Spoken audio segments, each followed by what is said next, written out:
Welcome back to my mental health and crime channel. My name is Huda London. This is the case of the Idaho 4. May the victims rest in peace. Condolence to their families. May the correct justice be served. We are still going to DM his second interview, I believe. It's a recorded interview with the detective. It's more detailed. Finally, DM speaks about her vsco account. It's a vsco app. I've always mentioned for the last few years, how come they haven't mentioned the vsco apps? It's an app that you just upload your photos. It's not like Instagram. It's not about comments and such things. You just upload your pictures. From the beginning, it was said that Dylan's boyfriend, Quinn Kelly, was seen at 1122 King Road that night, allegedly.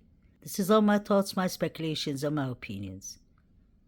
Luckily, Quinn Kelly, his name, has come out as one of the 36 witnesses. We don't know if he would have been brought to the stand. Nevertheless, his name was mentioned. It was always said that DM went out that night with Quinn Kelly out to town up to 1 a.m. She was back at home at 1 a.m. They took pictures, and all the pictures they took together, they put it on the vsco account. I wonder what other pictures would be there, because there are some infamous pictures of DM showing a finger, DM with Kaylee at the sorority party that she invited her as a plus one. All of those pictures were uploaded to a vsco account, her app. They can share pictures. So was she sharing any crime scene pictures? Let's not forget this woman was creating phone contacts for whatever reason. I wonder if DM had more material, more evidence on a vsco account. This is a good picture of Dylan Mortensen via vsco and Bethany Funk via vsco. So they share pictures. Were they sharing pictures that night? Is my question. DM and Bethany Funk seem to be very close. And they are the only two surviving roommates. I wonder why. This is another picture. If we can see, that's DM in the front. If you read upstairs, it says Dylan Mortensen via vsco and Bethany Funk via vsco. Once again, what I'm trying to say is the vsco account, both the vsco apps, needed to be further investigated. I'm sure pictures of Zana and Ethan from that night would have been definitely found in the vsco app, because that's where she was. The reason she was hiding her pictures is because Quinn Kelly was in the pictures. Let's not forget. I come with evidence. Another one. Dylan Mortensen via vsco and Bethany Funk via vsco. So either DM was sending it to Bethany Funk or Bethany Funk was sending it to DM. Well, both their accounts checked, the vsco apps, and I wonder if Hunter Johnson, Emily, Jack D, Jack Schwalter, anyone they took interviews of, if their vsco accounts were checked too. These people were sharing pictures. Dylan Mortensen via vsco and Bethany Funk via vsco. Isn't that Eva Woods, the girl who lives opposite them? Am I mistaken? It does look like Kaylee Sororiti's sister. And I wonder if they're partying at this Sigma.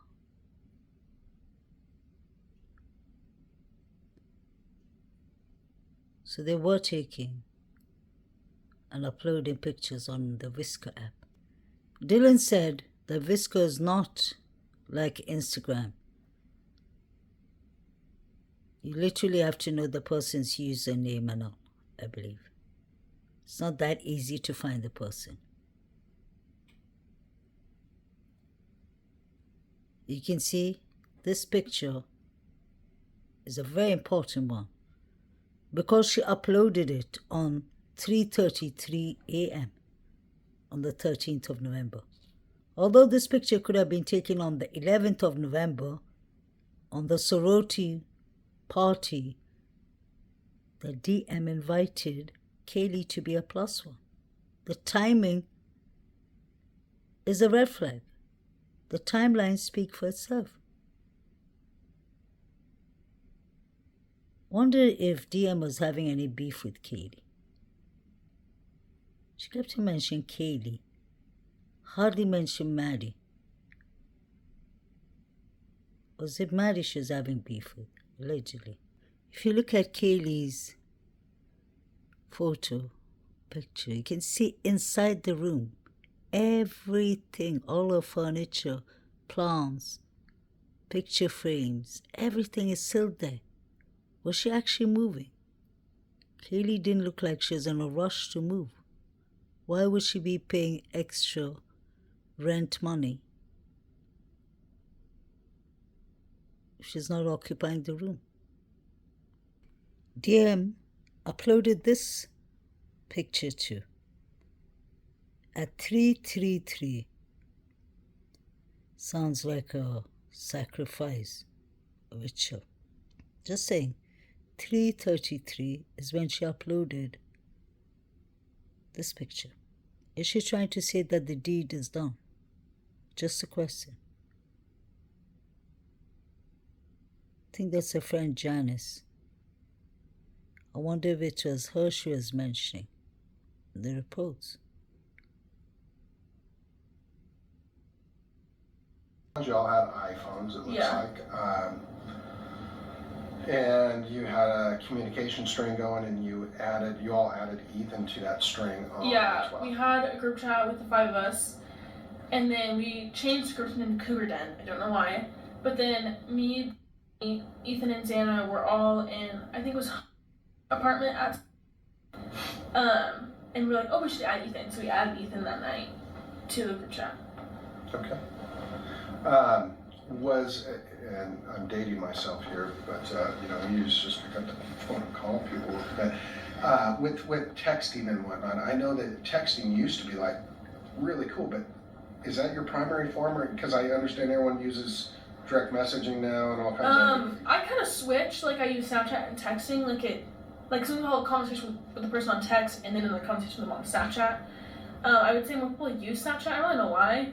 But I kind of just like, if it's more important, like, oh, like, I'll text, but sometimes it's not always just important, like, it's just like, it just switches randomly. I don't really know why I use both. Sometimes I do.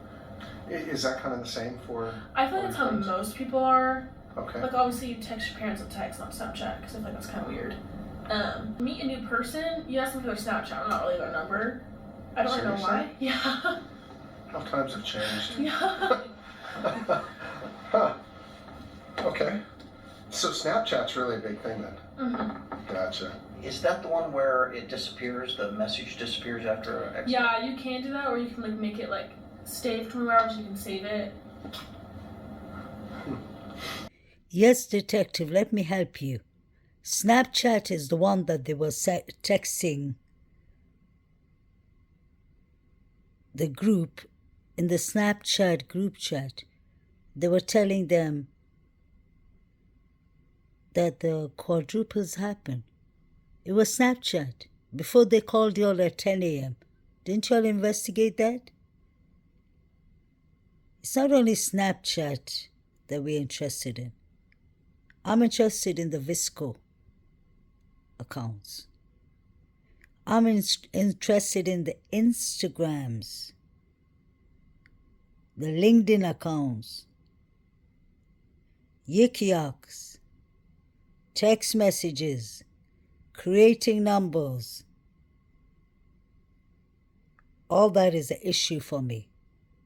Bethany Funk taking photos. Was it of the crime scene? Was it of the victims themselves? God forbid. So it is Snapchat group chat that these people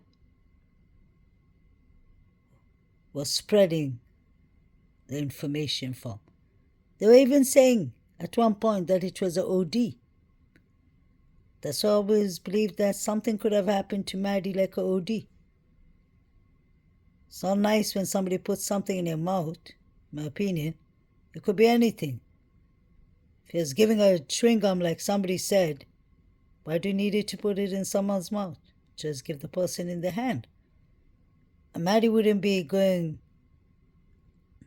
and whispering in someone's ear to give them a chewing gum. Number 9 said he was going to put someone to sleep. That's where the OD part for me comes in. I'm not necessarily saying that Maddie was OD'd. I'm just saying that she could have been given something to calm her nerves, relax her nerves, numb her nerves, paralyze her nerves, trigger warning so that she couldn't fight back. All these are just questions. I'm not accusing anyone. I'm just pointing out what is obvious that many people are just trying to avoid. I do take the risk by pointing out. Some of the things that I point out could mean nothing, but most of them definitely mean something. When you put it in a full content, something is not adding up. So it was the detectives who were writing down their reports that weren't asking the proper questions, in my opinion. They were asking important questions, but there was no follow-up with the question itself. Give me an example. That's all he could have said. Give me an example of this and this. Although I believe this detective was doing a good job with DM, but it started sounding like not an interview, not a police integration. It sounded more like they were joking. DM was so calm, which is important. But as an officer, as a detective, you have to be serious. 4 young victims have just lost their life. And 2 days later, or a couple of weeks later, DM has just moved on like nothing happened. That should have traumatized a person for years and years and years to come. She should have been in therapy, not gathering $120,000 in a GoFundMe. Payment. Mm-hmm. Gotcha. Is that the one where it disappears, the message disappears after exit? Yeah, you can do that, or you can make it stay for 24 hours. You can save it. What about TikTok? I've heard of TikTok videos. It's just videos. Do you remember what Musical.ly was? That's pretty much what TikTok is. It's just people posting videos. Sometimes they'll do get ready with me, or dancing videos, or informational videos. It's just kind of whatever you want it to be. Okay. So if this was from Maddie's TikTok, why isn't the detective asking DM for her TikTok? She just said she has a TikTok. You should be following up with everything on their TikToks and different apps.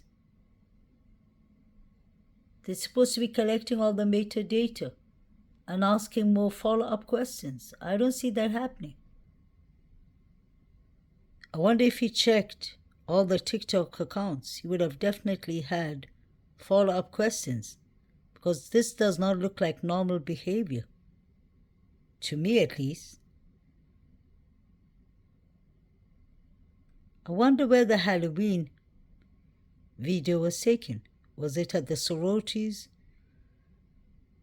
Or maybe it was taken at the Sigma fraternity, because DM mentioned something in her reports about wearing blue hair and that they all were chilling in Hunter's room.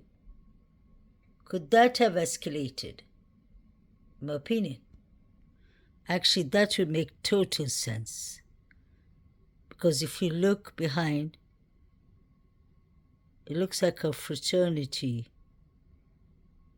room. So that would be Hunter Chapin's room.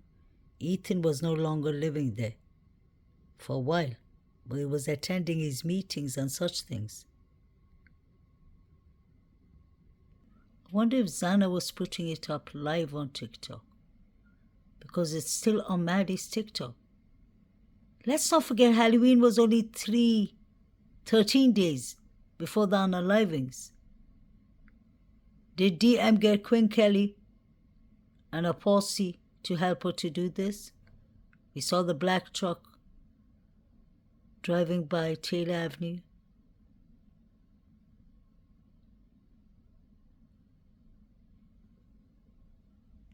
You can see a young man's leg here, I think. Or a young woman. DM is sitting there. This is a fraternity. You have alcohol on the table.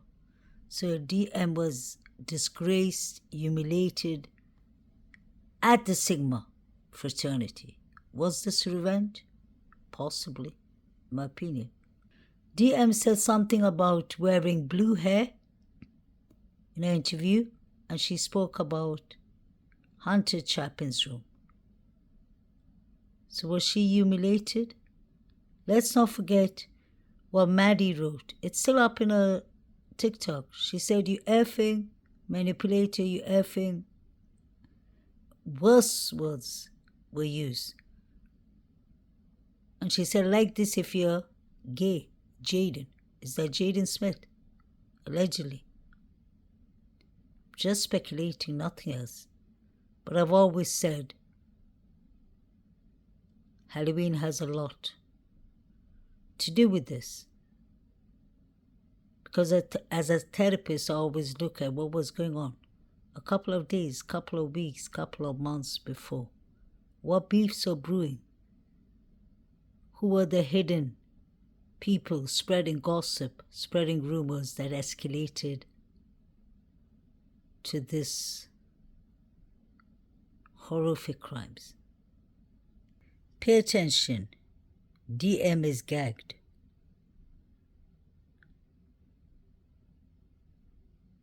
She's hiding herself behind those big glasses.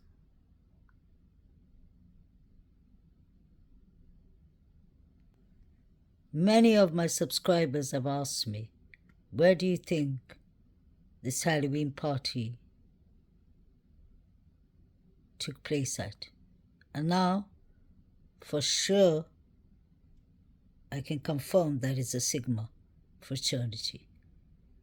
The reason being, DM said that she borrowed Hunter Chapin's grey jumper, and that they celebrated Halloween at Hunter's room at the fraternity, and she said that she had on blue hair. So imagine, the whole fraternity sees Dylan humiliated, not the other people, just Dylan. Possibly they all were experimenting hazing on her. There was mean girl behaviors going on. We can't deny that. That was the rumors from the beginning. Is that how Hannah Clay died too? Is that how Hannah Clay was unalived? This was 13 days later. Did DM call Quinn Kelly and the Sigma fraternity boys already have beef with Ethan and Zana. Zana sitting there, it looked like it was Zana and Maddie. Allegedly, on the TikTok, there was bullying DM. I don't understand why people say Halloween was just a innocent thing. They all had on costumes. Yes, the costumes are right. You're right about the costumes. It could have been innocent costumes. That's Halloween, obviously. But what some people are wrong about is the behavior going on isn't normal. That is not normal behavior. I can say that as a cognitive behavior therapist. That is really concerning serious behaviors, especially when this university is having such serious patterns. Zana, Ethan, and Kaylee were using Adderall allegedly, according to DM. She could be lying. If that was the case, what was the side effects of it? And then you had David Lodge using steroids. What was the side effect of that? These youngins, his brains are not developed until they're 27 years old. So with all these chemicals and toxins in their system, how are they going to react? What are the consequences? What is the behavior patterns in this college, is my question. So finally, I got to know that DM mentions a vsco, but DM, why didn't you share what is in your vsco accounts, you, BF, and all of y'all, with the detectives? I hope they check that thoroughly. Please like, share, and subscribe. May the victims rest in peace. Remember, guys, this is all my thoughts, my speculations, and my opinions. Please write me a comment. Give me your feedback. What do you think about this subject?